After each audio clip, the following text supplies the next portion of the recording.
Good day and welcome to our presentation for CALCULUS-BFC15003, Application of Differentiation and Integration.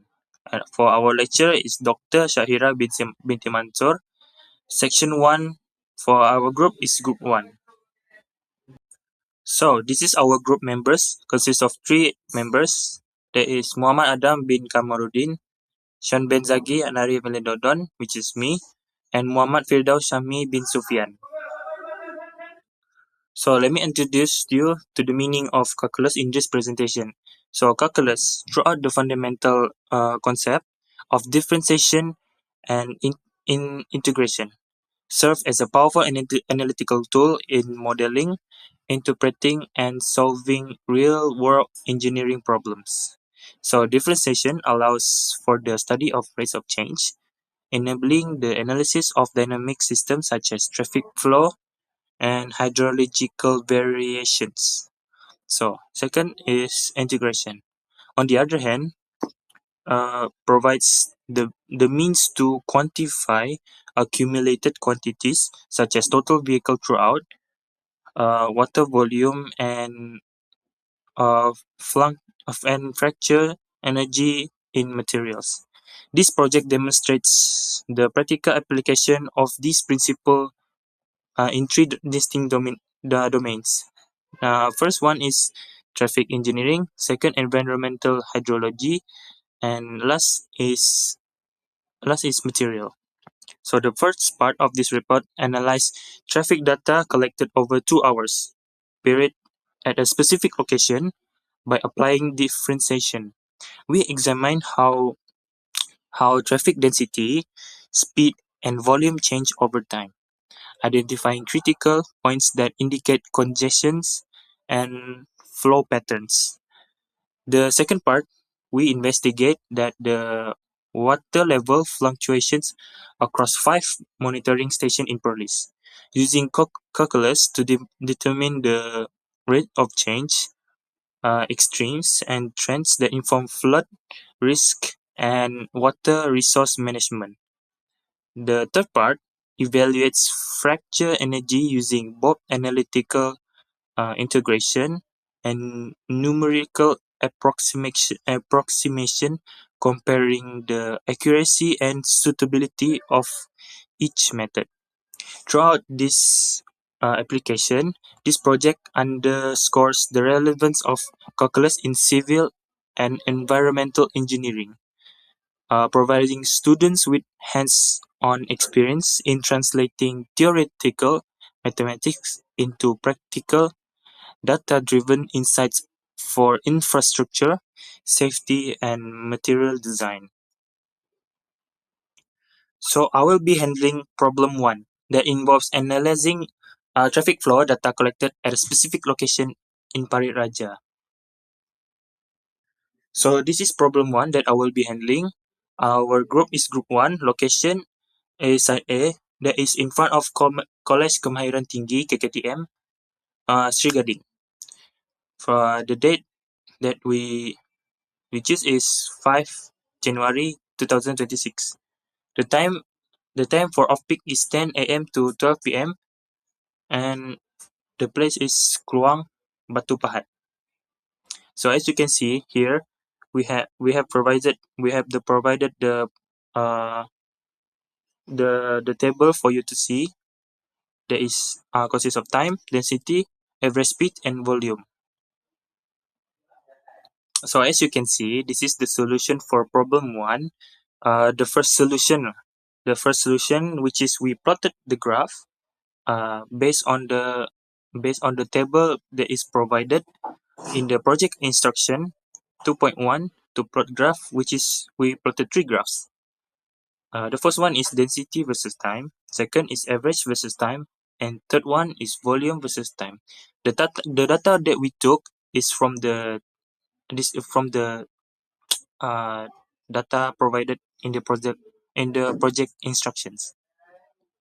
So for our next solution, which is to answer the 2.2, which is for us to describe what we observe in the graphs to identify any increases, decreases, or patterns over time. and we explain what these changes mean in the context of traffic flow. So the first one, for the first graph lah, for the first graph, density versus time graph, we make a table to split between increasing and decreasing. For example, 15 minutes to 30 minutes, which is shown is increasing in the graph, and for decreasing, 60 to 75 minutes. So basically, traffic density generally increase during the first hour, 15 to 60 minutes, peaking at 60 minutes with 20.29 velocity per kilometer. After that, the density fluctuated, but showed an overall decline toward at the end of the observation period. So this suggests that congestion built up during the peak of period, early off peak period, then gradually eased as traffic dispersed or flow improved. So the next one is the average speed versus time graph. So this showed an inverse relationship to density for most intervals. It decreased as density increased early on reaching a low of 67.8 km per hour at 90 minutes. After 75 minutes, speed begins to recover, indicating less congested conditions and smoother traffic flow toward the end of session. So for the third graph, the third table, which is the volume versus time graph, volume peaked at 346 vehicles at 60 minutes, coinciding with the highest density, and after that the volume generally decreased, especially towards the final intervals. This pattern suggests that the highest traffic throughout occurred mid-session, followed by a gradual reduction in vehicle count, possibly due to the end of a minor rush period or changing traffic patterns.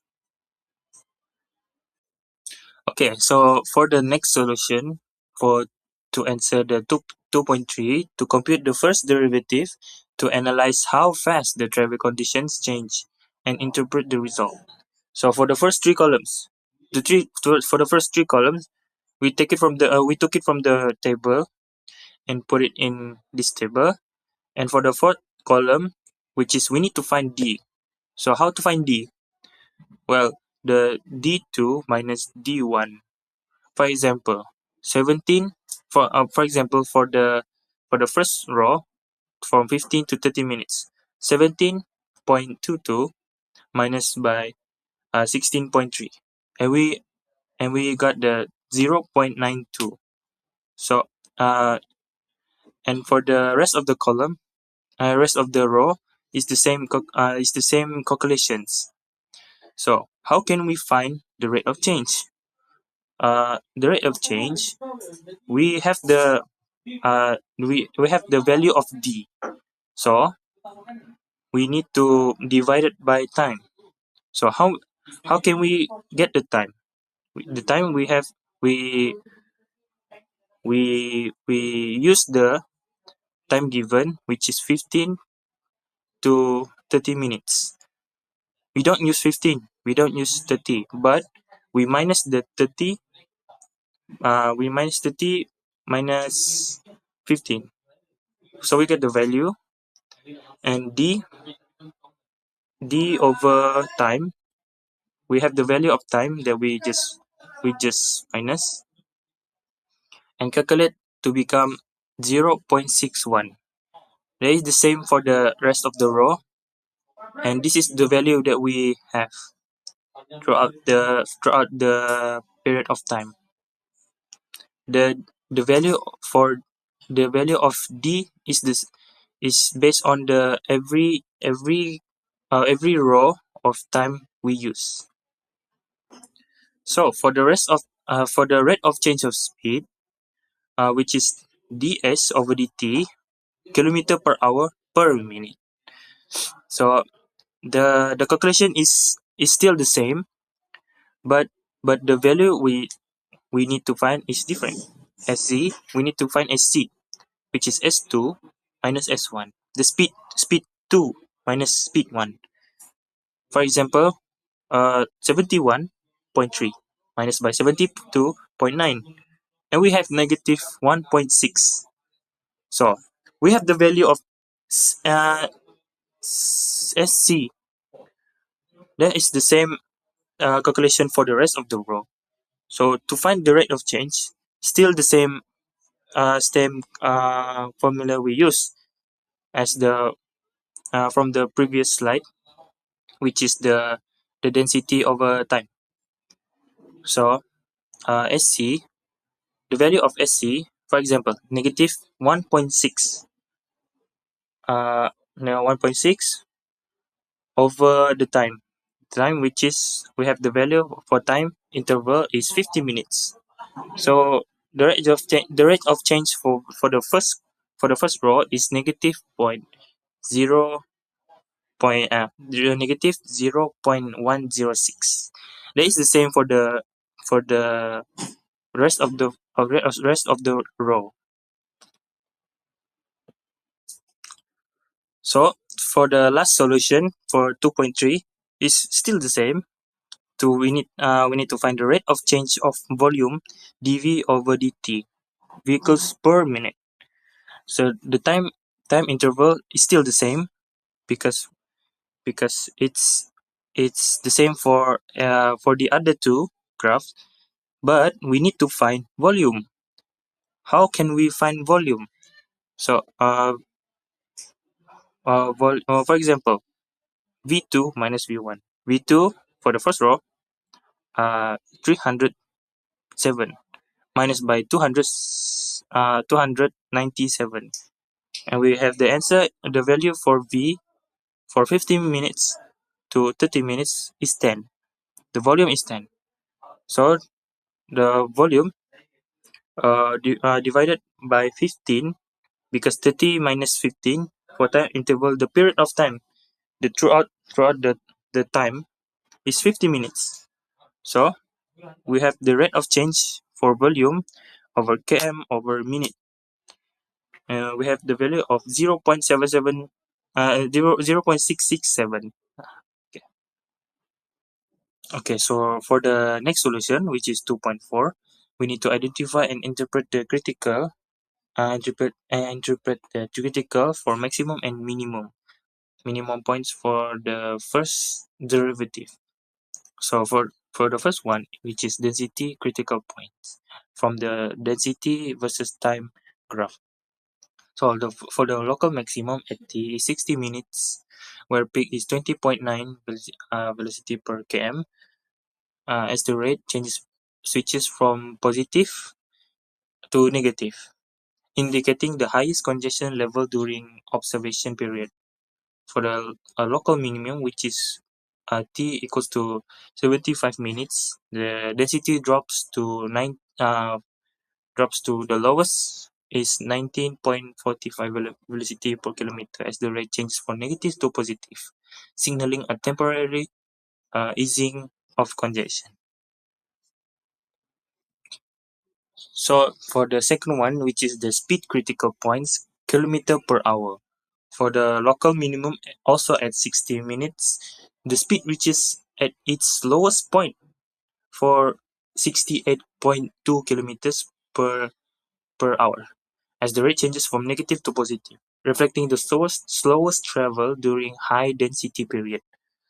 And for the next maximum one is 75 minutes. Speeds increase to 69.5 kilometer per hour when the rate switches from positive to negative, indicating a brief improvement in traffic flow. For the local minimum at 90 minutes, speed decreases again to 67.8 kilometers as the rate changes from negative to positive. And for the last solution, which is the volume critical points for vehicles, The local maximum at T60 minutes, volume peaks at 347 vehicles as the rate shifted from positive to negative, showing the highest traffic throughput. For the 75 minutes, the same. Volume dips to 338 vehicles when the rate changes from negative to positive, indicating a temporary drop in vehicle count.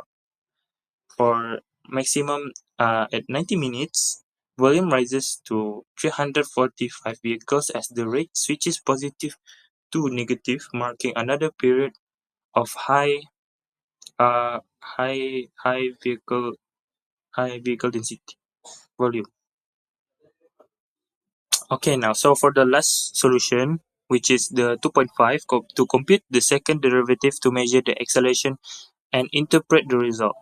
To see how rapidly congestions build up, the rate of change that we take from the previous table, which is the rate of change of density versus time.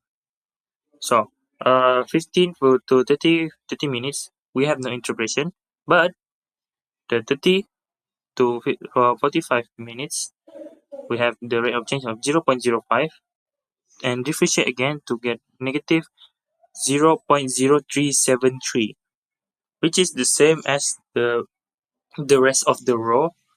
We differentiate again to get the second derivative. So for the 30 to 45 minutes, what interpretation that we made? We make the interpretation is the rate of density increases is slowing up, indicating a congestions is building up, but at diminishing pace. The next is 45 to 60 minutes.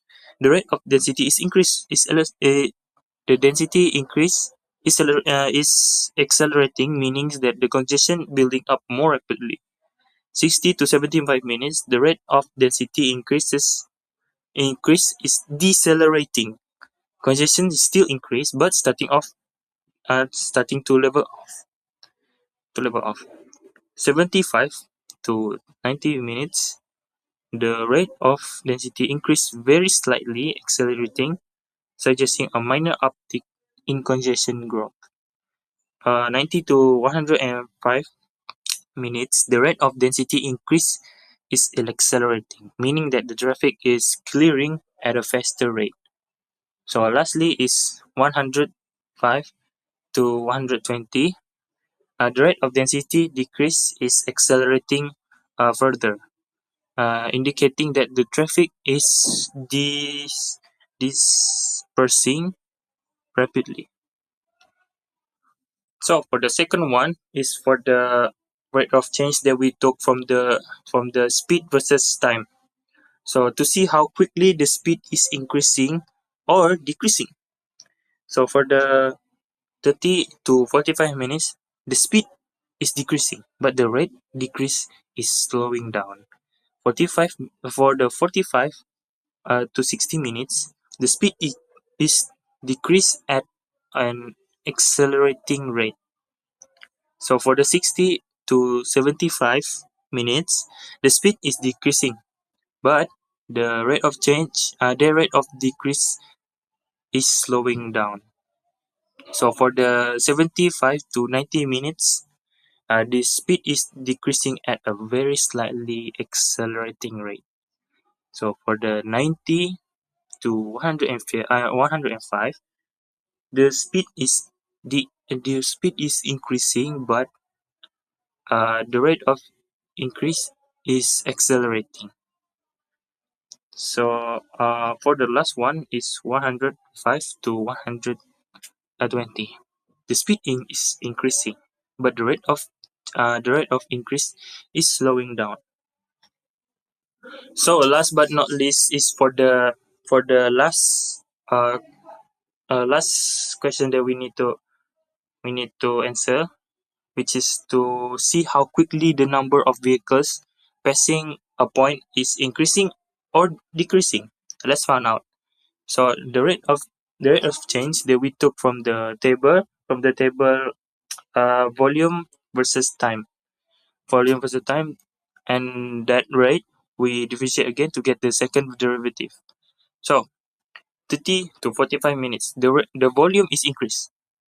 The volume is accelerating slightly, indicating a gradual rise in traffic flow. So for the 45 to 60 minutes, the rate of volume is increased, accelerating surprisingly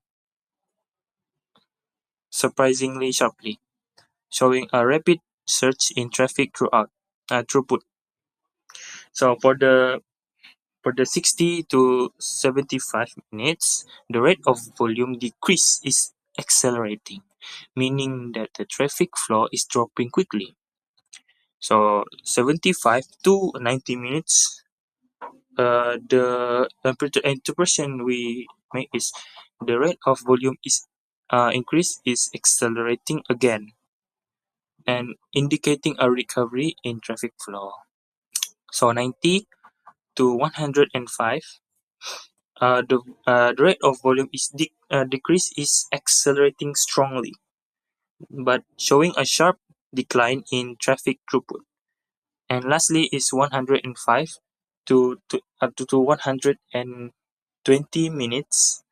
The rate of volume decrease is still accelerating, but at a slower pace, at a low pace, suggesting a decline in flow is starting to level off. So that's it from me for problem one. I hope you understand, and I'm going to pass to the next presenter, which is to explain the problem two. Thank you. Hi, my name is Muhammad Fidosham Yusufian. So I will proceed for the explanation for the problem 2 for this project. So for problem 2, we need to collect and compare river water level data from the official public info website operated by the Ministry of Natural Resources, Environment and Climate Change. This data was collected for a state that was assigned to our group and then tabulated systematically for analysis purpose using calculus concept. For our group, which is group 1, the water level data that we need to study in the district in Perlis. So for the problem 2, I need to choose 5 stations at the Perlis. So this is the 5 station I choose, which is the Sungai Arau at Kolam Sungai Jenet, F2, the district at the Arau. And then the second is Sungai Kampung Bakau at Kampung Bakau, F2. The district for this place is Kanga. Number 3 is Empangan Timah Tasok. For this station, the district at the Padang Besar. And number 4, the station is Sungai Gial at Balik Gua, F2. The district at this station at Arau. And then lastly, the Sungai Jarong at Kampung Masjid for the district at the Padang Besar. So this is the water level data collected from the website of the official web of Public Info Banjir by Ministry of Natural Resources, Environment and Climate Change in Perlis. So the table show water level for 5 stations in Perlis, which we taken every 6 hours for 7 days consecutive. So this is the graph water level analysis for 5 stations at Perlis. So if you see the graph, uh, Sungai Kampung Bakau at Kampung Bakau, which is show the lowest reading water level for 7 consecutive days, and the highest water level reading, which is the Sungai Jarok at Kampung Masjid. So this is the calculation for first derivative, which is the h is the water level and t is the time. So the value of y is the equation obtained for the graph. So by calculating S value and observing graph, we can compute the exact data for maximum and minimum point for each station. So this is the maximum point and minimum point for the 5 stations per list. So this is the result for the second derivative calculation. So for the value of dH over dt, we can get for the first derivative calculation. Assalamualaikum warahmatullahi wabarakatuh. My name is Muhammad Adam bin Kamruddin. My matrix number is CF250282. So my part is problem 3. If you can see this is the instruction of problem 3. next slide is method 1. Method 1 is integrate straight line equation. So if you can this is the figures the maximum point, the diagram.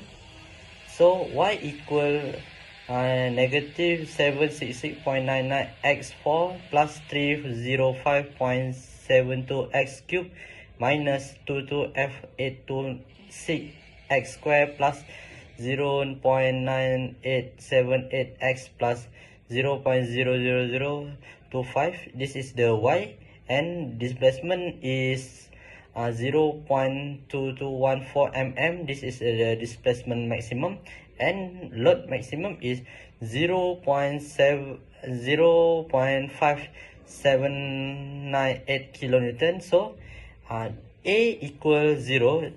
0 is minimum displacement. The B equal 0.2214. So next slide. This is the solution problem 3. When we integrate the equation y, so the final answer is 0.04374 kilonewton meter. So next slide is solution problem 3 method 2. Manually calculate the area by pointing the area under the curve until maximum load only. So if you can see this, he have a 3 column. So first column is load, second column is displacement, and third column is the area under the graph. So this is the continued data from this other slide. So the total area is 0.04373 kilonewton per meter.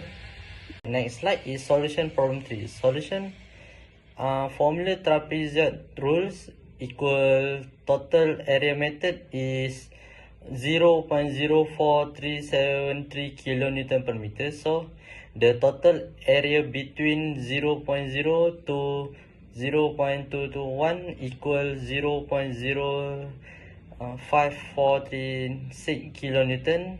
The total area under graph equals 0.09809 kilonewton mm. Different first and second method equal 0.00001 kilonewton mm. Justification of result.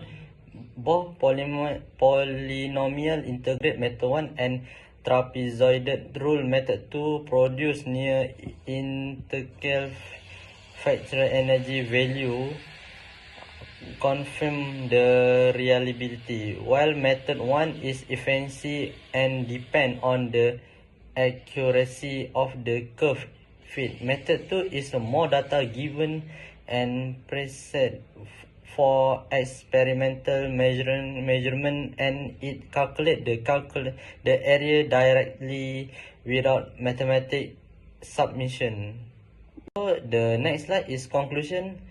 This project demonstrates the effective application of differentiate and integrate across 3 engineering scenarios: traffic law, hydrology, and fracture energy. In traffic analysis, differentiate, identify confounding and the impact of the density speed relationship on peak period management. For the hydrology study, they reflectively pinpointed extreme water level in Perlis, aiding in flood risk and dam operation assumptions. Finally, the fracture energy analysis confirmed that while polynomial integrate and the trapezoid rule while consistent result, numerically integrate is the reliability for rigorous experimental data. Ultimately, this work reinforces the aesthetic rule of calculus in civil and environment engineering for modeling change and optimizing system by bringing mathematical theory with real-world data. The project highlights that selected appropriate analysis method is fundamental to ensuring accuracy, reliability, and practicality relevant in professionality engineering practice. So thank you from us from Group 1. Thank you for watching.